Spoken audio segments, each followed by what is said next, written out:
The boy reached out his hand to touch his stepmother without any restraint while she was on the phone.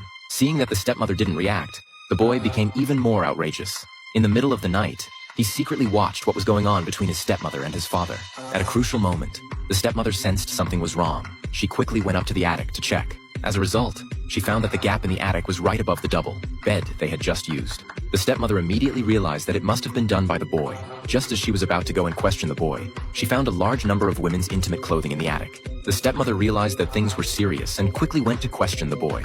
However, the boy wasn't panicked at all when facing the stepmother's questioning. He admitted that he had a habit of peeping at women. The stepmother was very angry at that time. The boy even admitted that he had also peeped at his own biological mother. This statement was extremely disturbing. The stepmother immediately suspected that the boy might be related to his biological mother's death, so she continued to question him. Unexpectedly, the boy told the reason for his mother's death without any reservation. Moreover, he also put forward a very outrageous request.